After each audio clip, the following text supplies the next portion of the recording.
Connecting.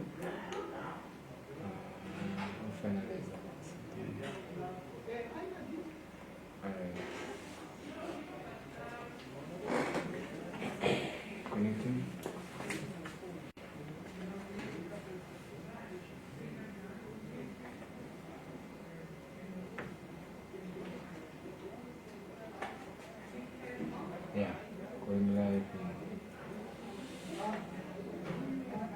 5, 4, 3,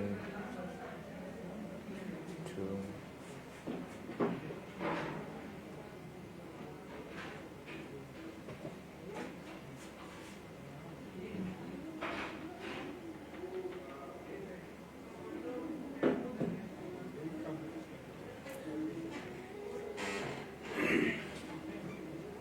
Good afternoon, Zimbabwe. Good afternoon, viewers of Heart and Soul TV and radio. We want to welcome you to this edition of The Situation right now, where I am joined in studio by Honorable Priscilla Mshonga-Misairambi and Honorable Tapiwa Mashakada, as we discuss the most important topic of the day, the issues that affect the Zimbabweans in this socio-economic and political environment. Our center of discussion this afternoon is Constitutional Amendment Bill number 2. Is this move progressive or retrogressive? This show is brought to you today by COTRAD. I want to welcome you, Honorable Priscilla, if I may. It's okay. Yeah, and Honorable Mashakada. Thank you very much for joining us this afternoon. Now, I'll start with you, Honorable. There has been public consultations that have been happening through Parliament, and I'm sure you've listened to some of the feedback. Now, I want you to understand what is the vibe from the feedback that you've got. Well, I was fortunate that I chaired one of the teams that went for consultations as provided for in the Constitution, Section 141, obligates Parliament to go for public hearings. So I was a team leader in some of the provinces, particularly Marsh Central, Marsh East, and Manicaland. They were very strong sentiments, and I think when I debated this in the House, I did raise this, and I think the things that we bring to them. So it is unfortunate that perhaps the letter in the spirit of the constitutional amendments gets lost in the general mood and hopelessness and just anger, I think, from people, and therefore the debate, substantial debate, that is supposed to take place around the amendments. I did not find it in conversations. Some of them were good, but some of them were just responses because people are angry. We'll come to the issue of anger and interrogate it a bit more, but I want to allow you to have an opening on this. The general feeling from the people that this constitutional amendment bill number 2, 27 of them happening all at once. Yeah, thank you, Best. You will notice that at this point in time, people are not interested in constitutional amendments. People are thinking about bread and butter issues, going to get the best meal and how to fend for their families. So the amendments are coming at a time. The focus of the people is not really where it should be. Vis-a-vis the discussions on amendments. But from my point of view, it's one thing to have things that have to be done or that are desirable to be done in relation to the Constitution. And it is another to abrogate the principle of constitution making. The Constitution is a sacrosanct document. It's the supreme law of the land. And you cannot continue to mutilate it and put patches as and when you wish to do that. Already, we are on Constitutional Amendment number 2, with number 1, after 2013 when the referendum adopted the constitution. And like she said, we've not even aligned most of our laws to that constitution or started implementing it. Mm. So it doesn't bode well to start to develop the appetite of amending it, putting patches as it when the executive feels it wants to achieve something. So as a matter of principle, this is ill-timed and not advisable, because the constitution should not just be tampered with as and when the executive feels it wants to amend. Not to say that some of the things that need to be attended to are wrong or are bad, but it's not good practice to add afterthoughts when it's constitution adopted by the people. Yep.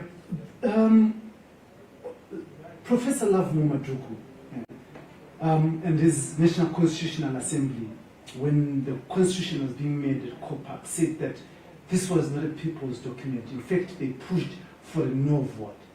And these amendments that are coming in, a reflection that this was not really a people-driven constitution, or it's an appetite by the executive to make themselves more powerful, in your view? Well, I would not give the amendments a blanket description. And this is why I agree to a large extent with Honorable Masaka, that it is the process and the timing that is problematic. So you lose a lot of good conversations. I've always said, because I was one of the negotiators during the constitutional making process, so I speak from the knowledge of having sat around the table. Some of the amendments that are coming right now is unfinished business that we did not finish during the negotiation. And I think people need to be honest. If you look at the amendments that we have transitional mechanisms, Yes. which means it was basically trying to delay an unfinished political conversation. So whether you like it or not, we're going to have to come back to that debate, to that discussion, because it was not finalized at the negotiation. So yes, the larger number of what we have in the Constitution were discussions, were agreements, and of course then people went to vote. So you can't deny the fact that the voting itself made the Constitution a people's constitution. But you also have to be realistic that whilst the people were being, persuaded to go this direction, there was also a political negotiation that was taking place, that was running parallel. So some of these things were going to come. Some of us knew that as soon as the transitional period finished, we were going to have to come to the unfinished business. The unfortunate thing is the timing. Right now, it's just not, whether you are in the United States or in the United Kingdom or you're in South Africa, the COVID situation, the global economic situation does not make it easy for anybody to shift people's minds from the day-to-day that Honorable Masaka is talking about to issues that are constitutional. So is the frame of mind, and the question that we should be asking ourselves is, should government not have recognized that we may have had to wait a bit to allow for certain things to get better, so you can begin to pull your people together with you, because psychologically they're in the same space that you're in. What do you think is the reason behind forgetting about all these issues that are affecting people and getting outside the timing framework to push this agenda? Well, you can clearly see that the amendments, as they were, are like what we call flowback clauses. You give with the right, and you take back with the left. You see, they're trying to, take back through the back door what they lost during the referendum. That is giving the executive absolute power to make appointments and circumvent institutions, like the issue of the appointment of judges. You know that this used to be done through parliament, public hearings and so on. But now the executive will have the power to appoint the judges directly, and so on and so forth. So they lost that debate during the the constitution making process. Now they are doing a comeback, try to force the amendments so that the executive can have powers to do some of these things. Or some of the clauses that there, like the extension of the proportional representation MPs, the reduction of youth MPs in parliament, those are progressive. But the majority of the amendments are motivated by the desire by the executive to control and appoint directly without going through the processes. Honorable Mr. Do you believe that the issue of extending proportional representation is a progressive clause? No, it is not. I don't think it is. I think if you go back to the Constitution, it is very clear that what we should be pushing for is the issue of equality of 50-50 as provided for in Section 17. When we negotiated for the 60 seats, we were looking at what was possible at that time. And this is why I keep going back to the issue that, look, let's be honest, this was a negotiated process. We sat there and we negotiated for the 60 seats because it had become clear that you were not going to be able to get any women coming into parliament. But the moment you now had a constitution that provided for gender equality, one would think that what we should be looking at is to say, how do we change the electoral law? And it's provided for in the Constitution the issue of an electoral law that is responsive to the substantial issue. So this extension of the 60 seat is probably an attempt to preserve hegemony by men in parliament. Well, I wouldn't go that far. I think it's an acknowledgement that the political system is still like the patriarchal, that women have not moved from the time that we negotiated for the quota system, and therefore what do we do? And unfortunately, because they've not had been sufficient debate on what the alternative are, you now have this. So for some of us, we have to support the extension of the 66, because I know practically if I don't, I'm not getting anything either. So if I get the one, what do you call it, don't lose the bird in hand, by hoping that you're going to get two that are in the bush. So at a very personal, pragmatic level, I then would say we have no choice. If there is no alternative that we can get through a constitutional amendment right now, I wouldn't want to lose the 66 because it can become worse. I want to challenge you, Dr. Masaka, because I've heard this happening in political parties, where a woman wants, say for example, to contest in a constituency, then you then say to them, but you've got your PR seats, you've got your 60 seats, so let us contest here and you can just go there. So this is why I'm saying, is this not an attempt to extend also your own hegemony? To say, you then go and contest and push the women to the PR? Well, my view would be that the proportional representation is a positive development, because the political terrain and the political system of contestation is very rough. There's violence, times, and so on. It's not friendly to most people, especially women. They're exposed to all this violence and so on. So, in a way, it's a stopgap measure. But the ultimate goal should be to achieve 50-50, as she has said. So for now, I think it's just a stopgap measure, realizing that somebody thinks we are still too far from achieving 50-50. I want us to, our partners, want you as MPs to interact with the people, what their views are. And you say that you have actually interacted with these people and they have expressed a certain anger and some want this constitution to be amended. Now, I want to hear some of the views that you have encountered and how you have interacted with them.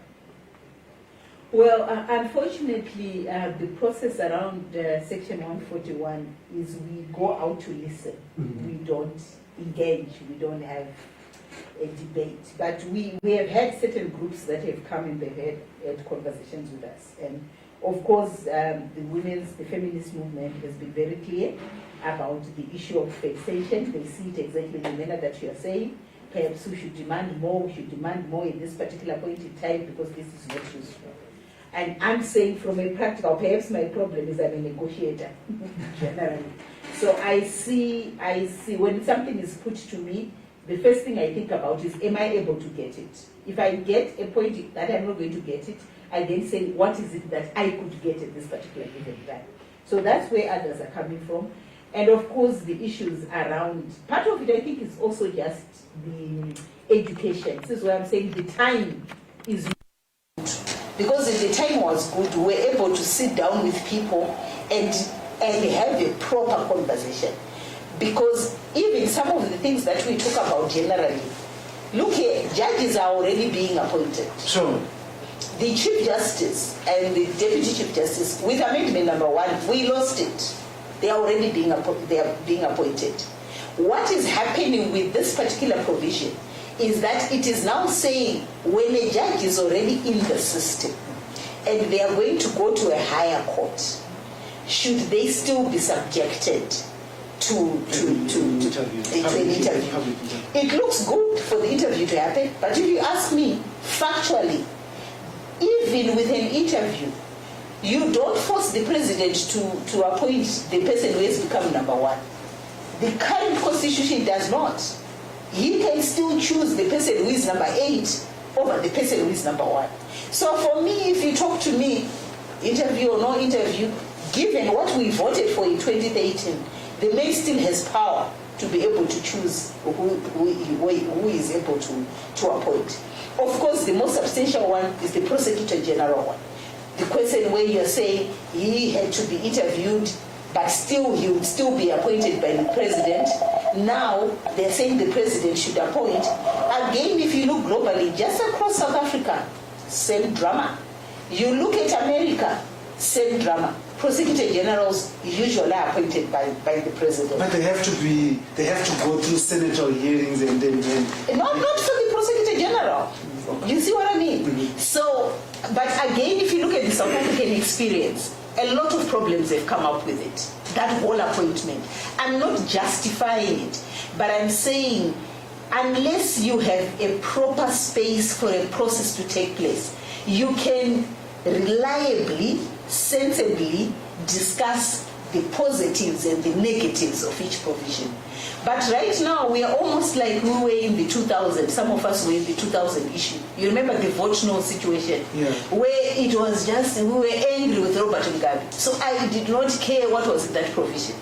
And later on, we then looked at some of those provisions and we were like, you know what, perhaps we should have voted yes for this constitution, because then 10 years, Mugabe would have gone.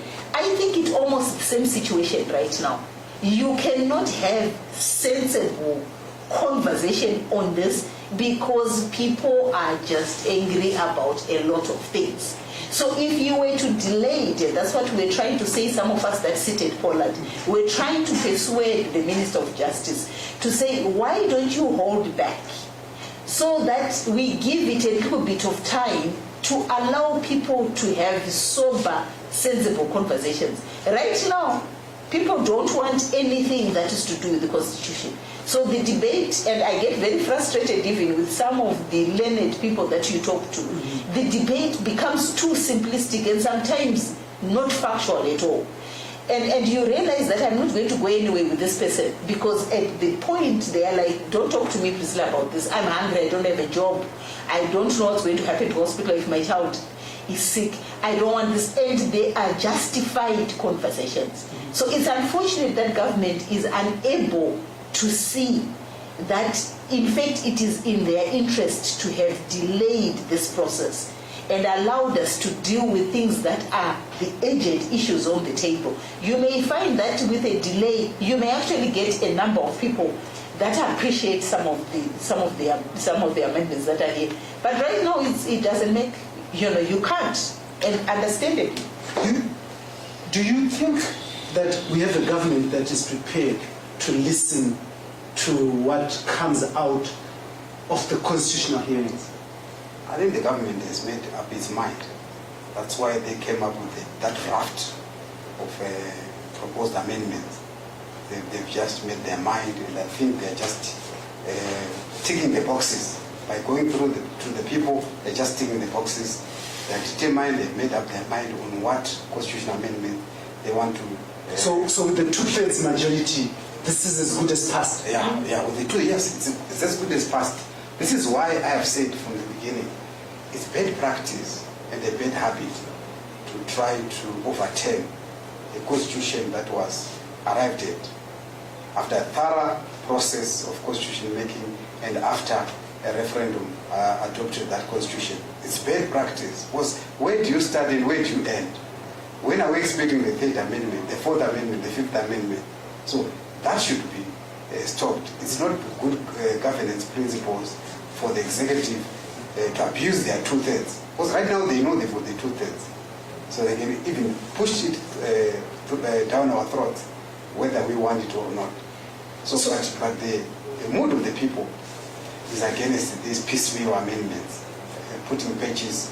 That's what happened to the Langes House Constitution. And we ended up at around 20. Yeah, and now we are repeating the very same thing. So what starts first is the political motive. Say, I as president, I want to appoint my own vice president, not running mates. You know, and you say, okay, if we can have this opportunity, why don't we add other things that we want to see in the amendment? But I think the motivation is this desire to, to consolidate power and have the right to appoint.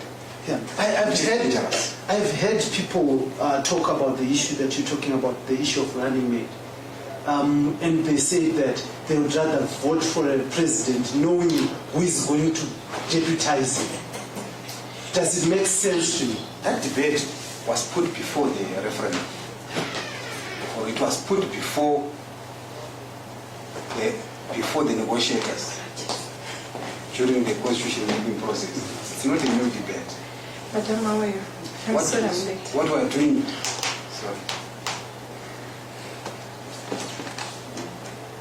What we are doing is revisiting it. And I'm saying, why should we revisit it when the referendum preferred a situation where they are running late? What is the latter day wisdom? Where is it coming from? Well, the people spoke and they adopted a constitution as it was. So where is this latter day wisdom coming back from? You see that they are trying to attend to their succession issues. And they want to vaccinate against the succession difficulties by wanting to appoint a vice president, not them, have them elected as running mates. Except that I don't agree, at least on that running. And again, I want to go back to the issue around negotiations. The reason why it was put on the transitional things is that both the opposition at that time and the ruling party at that time, if things will be honest, did not want the issue around the running mate. The running mate had come on board on the basis of what was happening in ZANU-PF at that particular point in time. You remember that was the time the Mugabe thing and the Mjuri thing. And because of the factions that existed in ZANU-PF, that was not something that was also being expected. The Changrai era, that's when you had Etokozani Kupe as the deputy the president. And there were people in the MDC that were not prepared to go for the running mate issue because it would have meant that Etokozani Kupe would have been. So let's be honest, that's why this thing is not there. This is why I'm saying if we were all sober, we would look at this. For me, this provision does not sort out our succession. Look at what happened with Malawi. They went with the running mate during the Charika and the Joyce era, the disaster that happened, even at the death of Charika. If you but didn't that bring some sort of balance because Banda became president? It did not. It did not, because you had a split between the two of them already, with one saying they were already in another political party and the other still sitting on as president. What you need to address fundamentally is the succession provision. The succession provision should make it possible not for us to be left at the hands of political parties. Because whether it is the MDC, whether it is ZANU-PF, succession is a disaster. It's a mess. Look at what we are doing in the courts right now. We don't even have to go to Africa. Opposition and ZANU-PF are in a mess largely because of issues of succession. So let's not allow political parties to define succession. Let's say if somebody passes, you go back into the House of Parliament and you then vote for somebody who will replace that particular president. Parliament becomes the electoral college. That way you are not sitting and waiting to shake what is going on. Emirati House, what is going on? You can't get all Zimbabweans to be held ransom by the nonsense that happens with political parties. So for me, it's not about the running mate. For me, it's about creating a succession mechanism that takes away political parties into the drama of making a decision of who comes in. But unfortunately, even that discussion right now, we can't have it. Because like I say to you, people are angry. All they want to say is, let's have it, this is what was in the Constitution. There were two issues that were in the Constitution. There was the issue of how this president would be elected, and there was the one that was going to come after 10 years. So you can't tell me that this is what people voted for. For me, the discussion should be, how do we oust political parties from issues of succession? I don't want to be sitting at my house and being told that there is a certain central committee person or a certain person in the standing committee who is making a deciin for me. But the question also, for members of parliament, I can sit the question also become an electoral college. The question would also be, would we want to sit at our homes and trust members of parliament to elect? But I want to welcome you, Honorable Maite, and thank you for coming on time. My apologies, I'm sorry I was late. I was coming from the farm, and you know, it was quite hectic for me considering that Chennai Road is quite busy. There was actually an accident on the way. Awesome. So we are discussing constitutional amendment number 2, and would want to hear your input. We know as Parliament you listen to the people and you implement the people's will. But for now, we want to hear what the people have said to you, what you have heard from your constituency, and if what you have heard is what you are prepared to implement. All right, thank you very much. Good afternoon, Honorable Masaka. Good afternoon, Honorable Shikada. My apologies for being late and keeping you waiting. Well, indeed, us as parliamentarians, our main goal is for us to make sure that we exercise the representative role of representing our people, that with the electorate as interest more than ever. So when we look at it, when I look at what the people say, especially considering the constitutional amendment number 2, truly speaking, what we're supposed to do as parliament is they will say and add their views, and then we come into parliament and then we come into debate and also consider what they've also said, since we also play that representative role.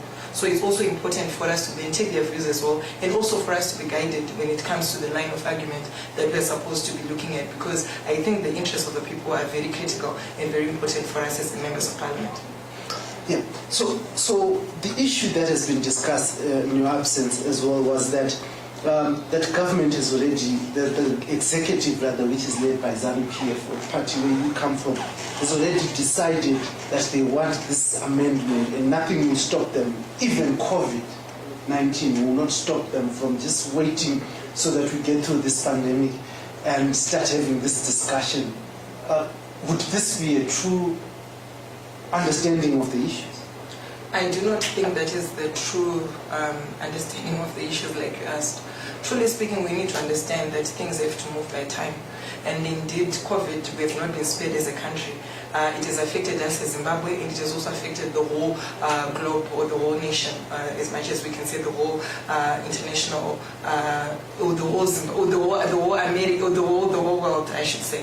But what I'm saying is that as Parliament, we also have got some timelines for us to do certain things. So as much as we've got these timelines, we should also appreciate and understand that there are certain issues that we need to be doing at certain times. Like now, if you look at this issue, for us to amend this is also in preparation of the 2023 elections. So if we're not going to be doing it timelessly, that means we're going then to be running back and forth, not being able to constitute things as the way that we should. So I think right now, for me, as much as COVID was there, but then we then had to also customize certain issues considering the time that we're in, and also make sure that they suit the time left for us to be getting into elections. So I think this was quite the right time, and also we also need to take COVID, because COVID is not going anywhere, it's still with us, and we need to make plans that also considering that COVID is with us. So that's what the plan, considering that COVID is already there, and we also had to customize those plans to suit the current situation. So Honourable Mr. we have the issue of the whipping system in our parliament discourse. Do you think this is a good thing for democracy, especially when you come to a point where you are discussing constitutional amendments like this, where you then they clearly know that people are not going to vote on their understanding of the issue, but basically because of what their party says? Well, if you ask me, there is no parliament in the world that doesn't have a whipping system.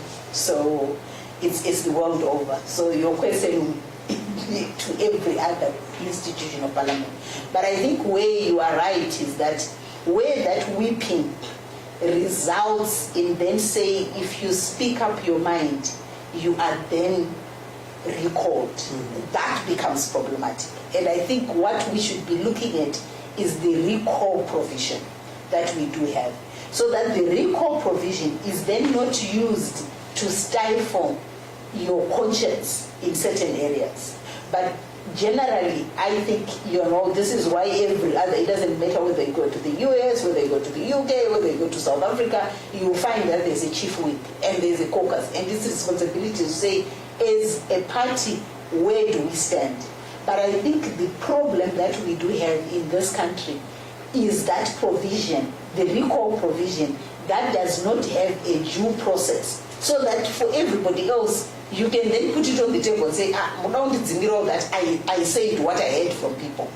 And I think right now there's a thin line between somebody feeling like I can speak my conscience and the fear of whether if they speak their conscience, they will necessarily be chucked out of parliament. Your view on that, Dr. Yeah, you see, you have to strike a balance between respecting the individual views of an MP and the interests of the party.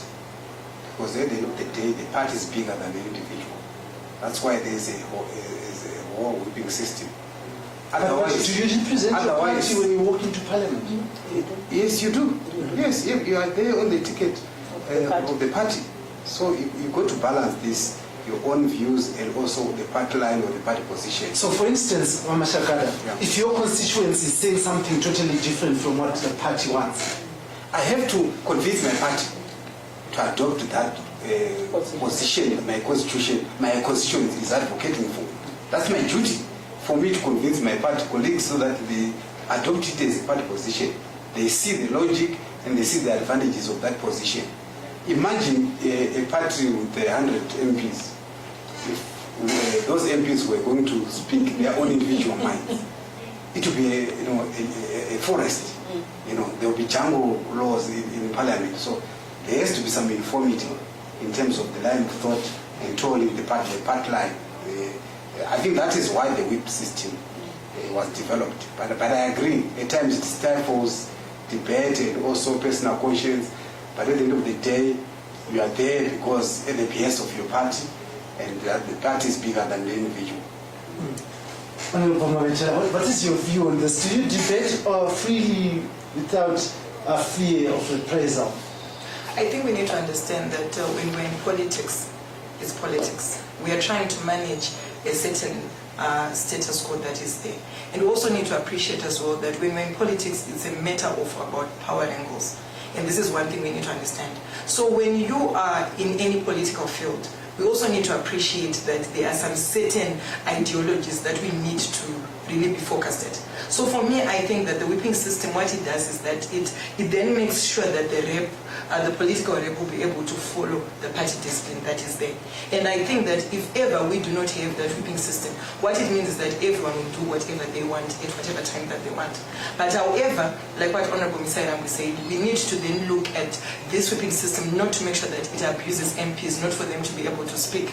Because if you look at 129K, truly speaking, if you just think of that, of just that section of the Constitution, you are then bound not to debate freely. And you are then bound also to then look to yourself to say, okay, if I'm not going to follow this, that means I'm going to be recalled back from Parliament. So that has, I think, when it comes to this issue, we need to make sure that we might amend 129K of that part of the Constitution, because that at least will make MPs be able to debate freely. Yeah, because I heard that some ZANU-PF MPs, when they want some certain issues tabled, they'll go to the MDC and say, can you please put this before Parliament, because they don't want to do that themselves. That's not it. Even in ZANU-PF. For instance, I'll give you an example. James Madadi, he pushed the issue of impeaching the late former President Robert Mugabe, which didn't find any support from ZANU-PF. But when things just changed a bit of a tide, everyone in ZANU-PF was supporting. I wouldn't think so. One thing that is also in our party is that we do caucuses, and I'm sure all other political parties do that. That's when we can be able to speak our minds, and we're able to also decide on what we're supposed to do. And also we agree on a certain position. And I think even Honorable Masaka can say it, even in their party they're bound to do that. But in ZANU-PF, we also go on and we speak. Even in Parliament, we're allowed to speak what we want. There is no. Of course, people always think that maybe probably whatever, we do not speak, but we only speak what we feel that we can speak, that we would not have said at our caucuses. And we are free to say that, and no one is recalled because of that. Okay, I want us to turn our attention this the issue of delinking, delimitation from a census. Does this make sense to you?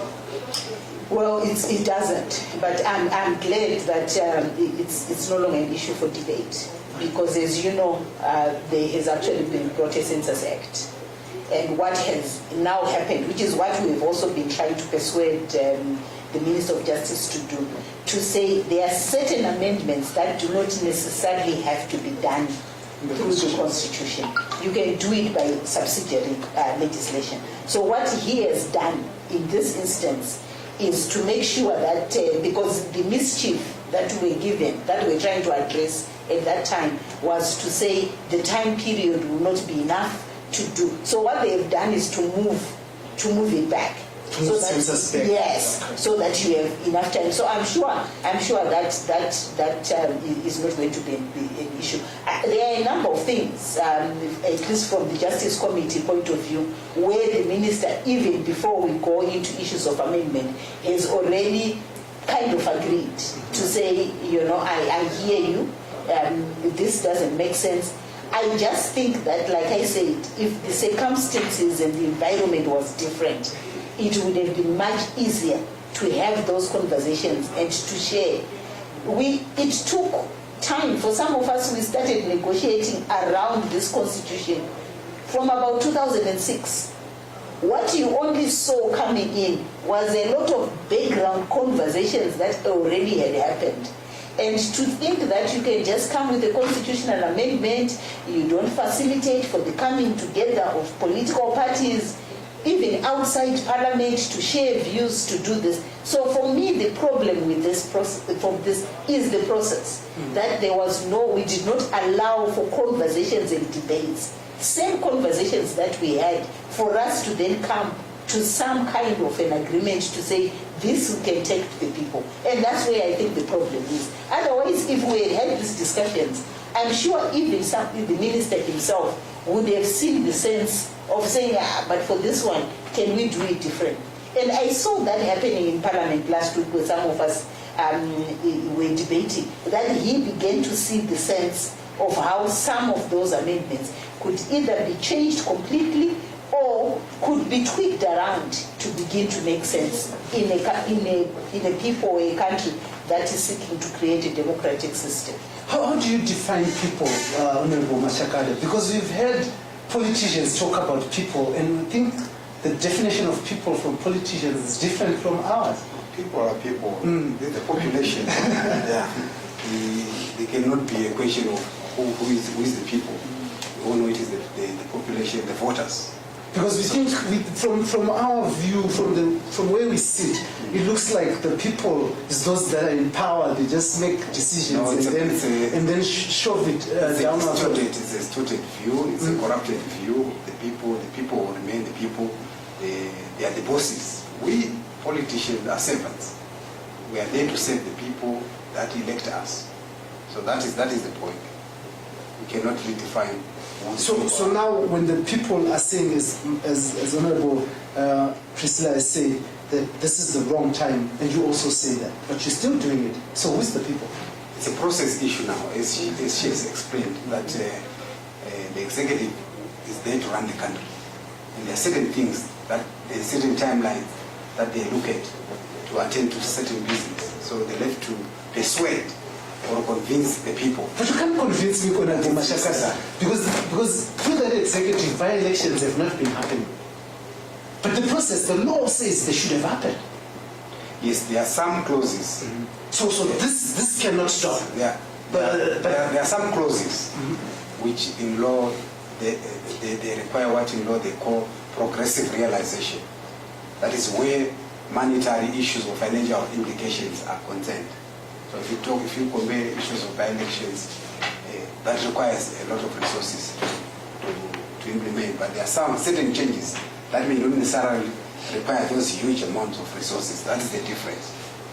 Yeah, can I please come in, especially concerning this delinking of the population census and also delimitation? We need to understand that these are two processes that are also manned or done by the executive, and they've got some budgetary constraints that they have. If then we are going to delink them, what it means is that we are going to be having separate budgets. Rather than having all these two big programs being done once, that means that now we have got a huge budget which needs then to be covered by the executive, or maybe coming from the fiscus, I should say. So I think when we look at this, we also need to look at it and say, I think this is meant to also ease pressure, especially on the fiscus. And again, also we also need to look at it, looking at this process to say, like now, that the imminent census is supposed to be in 2022, yet elections are 2023. This is now, it makes sense. And also even now with the, I also had, like what Honorable Masaka said, we are proposing that at least we can have one census in 5 years and another, the next census in maybe 5 years. If you look at the last census, we are using results of 2013 for us to be using them results about 10 years ago, I should say. So if you look at that, what we are saying is that these are not proper figures, these are not the proper people. And then what ends up happening is that we have all these resources coming in, yet there are a lot of people in that area. So I think it really didn't make sense. But for us to be having a census this year, and then next year we are going to be having elections, I think it really makes sense. Whereby at least now we know that we have the real people, the real amount of people. If ever they're going to increase, they will increase with a little number. So that means that resources will actually be allocated efficiently. But the mischief, like she said, was to try and create time, not budgetary issues. From also the conversation that I've had with the Justice Minister, to say that the time that would be left would be shorter for ZEC to effectively do boundaries that will make sense in an election and allow proper campaigning and allocation of seats, rather. So, in this instance where we talk about budget, does it change whether the budget is done a year before the same year? Does it change the effect? It eases pressure. That's what I said. It actually eases pressure. Yes, it doesn't. The money doesn't change. Probably it can be in US dollar. I'm just assuming. But all I'm saying is that it does not change. But then it eases pressure. What it means is that at least this year we'll be focused on looking money, and we will effectively do it because we are concentrated on one program rather than combining the program. That means that's a huge budget that needs to be covered, and sometimes we'll then be able to do it with lesser resources, and then it won't be done efficiently. That's amazing. So what we have established here is that the issue of delinking is not really going to happen. Yeah. It's No, well, he has in principle said so, and in action by bringing in a census. So that it happens first. And a debate around it. It's an acknowledgement that that issue is not going to happen. You see, what happens, what we need to understand is that when a bill, constitutional bill, is gazetted, the reason why it's given 90 days is to allow for all these conversations to take place. And for any minister who wants to endear themselves to parliament, to people, yes, they will come with what they think very strongly about, but they will also make certain compromises. And I think for us, what we are going to be doing right now in Parliament is to say, this is what we have. How do we compromise around it? So if we can make sure that the issue of delimitation is provided for in the amendment gets off, if we can deal with even some of the issues around judges to say, you know, do the retirement period change?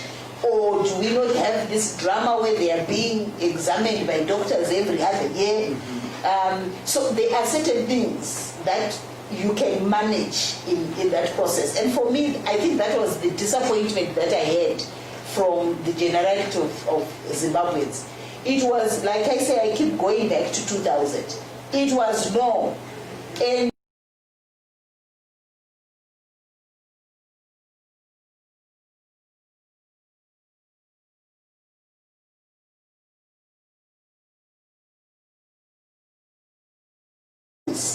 So there's an argument here that was put before by Honorable Themba Mliswa that when you do this constitutional meeting outreach, what you really have most of the time is drilled positions when people come in to put contributions. Have you seen this and do you agree with this? Well, I think it's a perception. Well, these meetings are advertised, and they do not say so and so must attend, or this party must attend. So we assume that the people who come to present their views are drawn from society. So this issue of drilled positions is not scientific. It's a perception as far as I'm concerned. Yeah. well, I think the people do come drilled. And I mean, we did it during the 2018. I know that I was part of the feminist movement. We literally went through and went and educated women. There's nothing wrong with it. I actually don't think drilling positions is anything wrong with it. Because everybody has an interest. So let's be honest. I had an interest as a feminist to ensure that most of these gender provisions are there. So we did work with our structures that were in the women's movement and ensure that as women came to those meetings, they took a particular position which they believed in. So it's not as if we were paying them to say this. You educated them to a large extent. So yes, there are positions that people came. The drilling is in making I sit down with you and I say to you, but don't you see that 50-50 is a better position than just having a court? Sorry, can I just what is the difference then between public education or awareness and drilling? I guess that it is reasonable for people to be educated, to be made aware of the provisions. Persuaded. Yeah, persuaded, but it may not amount to drilling. Drilling is that people come there, they talk by words, they don't think, they don't do anything, you know, and that is not evidential. But in your view, in your experience, have you seen this drilling? I haven't seen it because I'm sure we'll be dealing with mature adults who I believe that they've got their own way of doing things. And when someone speaks their mind, I don't think they've been drilled. They're saying it because that is what is coming from their heart. So for me, I think I haven't seen it. If it is there, that means probably it's something that I would have missed. But on my personal capacity, I would say that I believe that everyone speaks their mind because they want to. You can never be drilled in such a way that you would say something which you never wanted to say because you've been given some money. That means that it's exactly what you want to do. No. Because we can't be motivated by money. Never underestimate. Sometimes it's not money. Never underestimate Zimbabwe's blessings. No. They are educated people. No, guys. At times, we underestimate them at our own risk. That we need to tell them what to do. No. Don't underestimate Zimbabwe. We have the public chief. No, I do not agree. for all those that were in COPAC, you know that you would go to a particular position. You knew that this person, you knew that this person is an UPF. You knew that this person is opposition. You knew that this person was like I'm saying, from the women's movement. You knew. So let's be honest, people do go out and lobby. And I see nothing wrong in that. Exactly like the whipping system that we're talking about. Each political party would go there and say, guys, we do not want executive powers. So when we go under that tree in Gutu, we are going to say executive power A, B, C, D, we do not want. You would go and you meet, you could even know, even if you asked in a prayer to say, now we are meeting for COPAC, pray. A prayer would tell you from which political party a person is coming from. So let's not run away from people that people hold particular positions. Because this brings me to the point that, is it about who's the people now? Because you make the law, you take it down, you tell people which part to debate on, and they debate, and rather they just repeat what they've been told. Because I've been part of some of these hearings, and I've gone across the country, and you would find that the diction, the sentence is the same. It's the same. True. And when I was in Chinoi, Honorable Ziambi had to stop some meeting in Chinoi and say, no, this position, the NGOs that are getting into this, and they're pushing certain agendas. I have also attended public hearings where people speak completely different language from what we politicians expected or things to happen. So it's a mixed sort of experience. So are we saying... You can't say that through and through is drilling. It's a mixed situation. So are we saying people have to be forced to go to a certain position because of probably some incentives, or because of just people caucusing and saying this is the position that we're supposed to get in? Is that what we are really saying? But I want to find out why it becomes very difficult for those in power to then listen to the voices of the people when they have said so. Because, you know, we have seen amendment bills that Parliament has gone around the country debating and saying this, and people saying something else.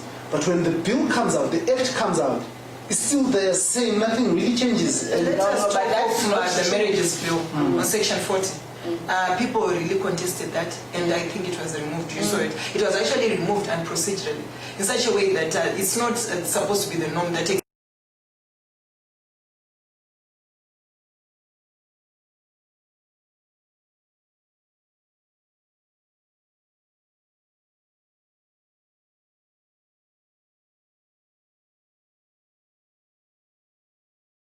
legislators. We're supposed to even listen to what the people say. So I would not go for that. Exactly. NPRC, the National Peace and Reconciliation, it came back to Parliament 3 times because as people went out, they raised issues.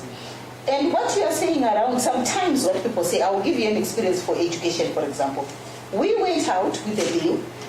There were issues around corporal punishment. There were issues around allowing girls that are pregnant to go back to school. I can tell you 90% of the people said, we do not want these kids in school. We want to beat up our children.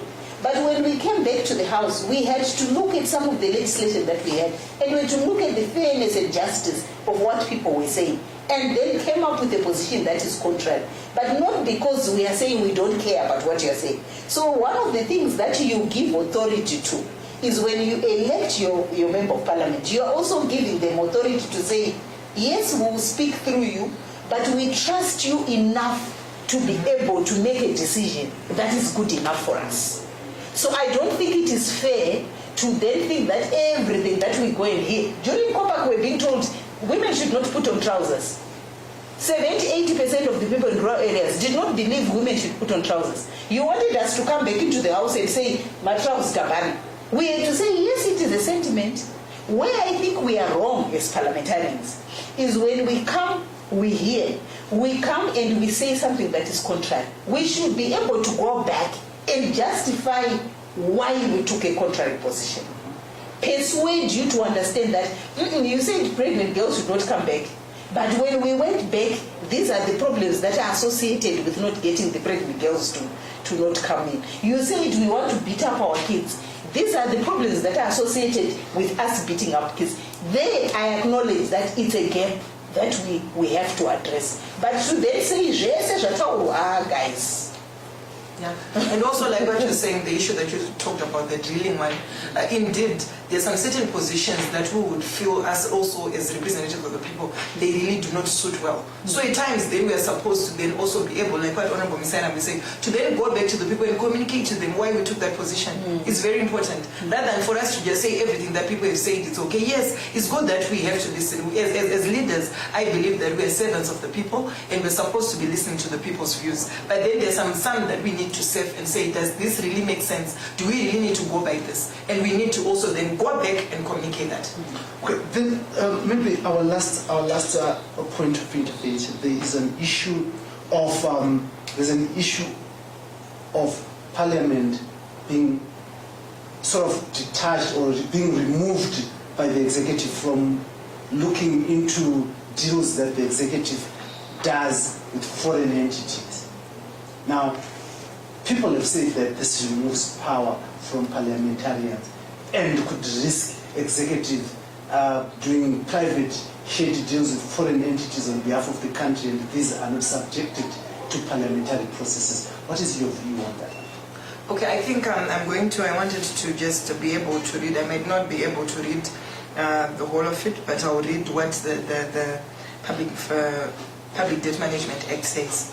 Section 11 of the Public Debt Management Act, Chapter 22.21, it authorizes the Minister of Finance to borrow to cover the deficit and other purposes specified also in Chapter 12, which I also read. The amounts to be borrowed should be specified as an integral part of the financial estimates of revenue and expenditure for the next financial year and approved by a resolution of the members of Parliament or by means of a provision in the Finance Bill. That's what it says. And then we also talk of Section 327, which then authorizes Parliament to approve contractual of public debts and loans by government. Not every loan would require Parliament approval. That's what it says. On 327, it says not all of them. So there, when we look at this, I'm sure this is part of the not all of them that then should not be approved. Because if you look at it, these are certain laws. It's actually the loans that then Parliament is not supposed to approve. But within the Constitution already is there. So looking at this, when I look at this, I think it's just a continuation of already our Supreme Law of the Nation, which then authorizes, which says that not all of those should Parliament approve. So I'm sure it's part of those which are not all, because that's what the Constitution says. And but again, what is the problem with Parliament looking at those deals and seeing to say, is this for the benefit of the country or not? But already I think the minister is considered. Well, he will do it when we actually get to the amendments. But for some of us who were in the House, he was actually saying he thinks that provision should not be sustained. Parliament must ratify. Parliament must ratify. So I think I totally not agree. Of course, she's saying almost that, but I would not. Because the executive is contracting debts which are going to be a burden to the nation and the generation to come. So it's important for Parliament to scrutinize the term sheet of those debts that are contracted. So like she said, I think he was consistent, yes. I want to give you an opportunity. You deny it. I'm denying it because I believe that we have got three. No, of course. I believe that we have got three arms of state, which are all separate. We have four. Four, I don't know the fourth one. The fourth is state. Oh, the four, okay, of course. They are fine, the media, all right, thank you for that. But I'm saying of all this, they are all separate in their own ways. So I believe that there is not one which should stall the movement of the other. So I believe that what we're supposed to do, we're supposed to be reporting independently. The executive reports independently, we report independently, and we're not supposed to be, there is not one which is supposed to be inferior of the other. Because what then happens is that executive won't be able to make any decisions because they have to come to Parliament. So when I look at this, I think that this is just supposed to make sure that we exercise the rights of each and of Is this not a part of checks and balances, you know? Because Parliament, its role is to actually watch over the other arms of the state. Yes. The judiciary does not watch over Parliament. The executive does not watch over Parliament. But Parliament watches over the judiciary and the executive. I totally agree. But this is why I'm saying that just that process, that's why you saw this amendment. then we need to amend it so that at least each will be able to act separately and be able to hold it. Because we believe that when we look at the executive, they should be able to account for themselves, and indeed then they account to you. Then no, they are not supposed to, according to what we're saying there. Then that means that they will make their own decisions, and if they're going to come to Parliament, they will come. But it's not Parliament that is supposed to store all movements that have to happen. That's my thinking. So when I look at this provision, this amendment, it was just meant to make sure that each of the arms of state will be able to operate effectively and then be able to report to the other, but then without any interference or any stalling of one arm or stalling the other in terms of movement. Because this enhances productivity. So it would be okay for a person in Mashingo to start paying a debt that was done by the Minister of Finance at his leisure and will, because he's in the executive, without anyone having gone to watch over it to say, is this in the public interest? We need to also appreciate and understand that we have got these three arms, and I believe that we as the people of Zimbabwe, we are accountable to them. And indeed, that means that what we're saying is that all these arms, no matter what decision that they make, they will also affect us, but they are also supposed to accept them, since already that is the structure which is there in the country. So does it mean that now, if the judiciary is going to make a decision which will make someone get into prison, yet they're not supposed to be getting to prison, that means already we have already accepted it, because this is what we've accepted as a country, whereby we've got three arms which we are accountable to, which we also need to account to. So but you appreciate that the judiciary has layers of appeal. The executive then makes a decision. There's no layer of appeal. So the only layer of appeal is you in Parliament. Yes. Yeah. So if you don't then look at that, then you have prejudiced me. I totally agree, but then what are we looking at here? If you look at what is being said in that amendment, it's about loans, which is more about economic productivity. But foreign entities, yes. That is the biggest problem, isn't it? Can I just clarify? Honorable Marita, we are not saying that we are tying the hands of the executive from negotiating loans. It is their function as the executive. But what we are saying is that after contracting, they must come to Parliament for ratification. After they've already done that. So that Parliament can reject to say this is wrong, or go back and deal with this issue. That's our role. That's our oversight role. So I don't see what harm is going to cause, what prejudice Parliament is going to cause to the executive. They must come to us because we represent the people, and our duty is to carry oversight. And then what if you don't agree with it, then it has to go back again. Yes, you are now taking all things To go back to change some of the fundamental issues that are there to make sure. So these mantra things, like I said, is what got us into 2000 to refuse a constitution that would have gotten Mugabe out in 10 years and were to do an impeachment. Yeah, my view will be that already the constitution allows the president to appoint 5 more, one not sitting in Parliament, and that's enough.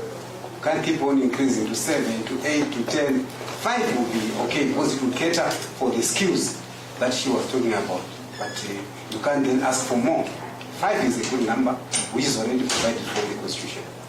I will allow you in closing to speak from your heart, all three of you, to speak from your heart as we look into constitutional amendment number 2 bill. Your message to the people of Zimbabwe. My message, if I can shoot first, the people are not ready for constitutional amendment number 2. They are worried about bread and butter issues, day-to-day issues. Let's spare them, please. This amendment bill is not in sync with the current expectations of the people, which is just on the economy. Prices are increasing, there are no jobs, education is no longer accessible, the COVID pandemic, all these social economic issues, they are really weighing heavily on the shoulders of the people. Let's just temporarily hold these amendments and focus on day-to-day issues, bread and butter issues. Okay, I would say, being a proponent of youth and gender issues, I would say to all the people out there, they need to be involved in this whole process. Because sometimes we do not get involved, yet already there's some certain people who are already involved and also who are already considering also being part of what is happening. I believe that we do not have to sit at the periphery, but we need to make sure that we make sure that any change that we might want, we're actually involved in it. I'm sure Honorable Masaka talked about that. I'm sure she said a lot of times that the constitutional process of 2013 was quite abrupt, and it was also a matter of negotiating. So now this is the opportunity that we have for us to be able to say out our views. And also when it comes to gender issues, we want to say that when we look at this issue, well, personally I would say we are really advocating for the 50-50, all things being equal.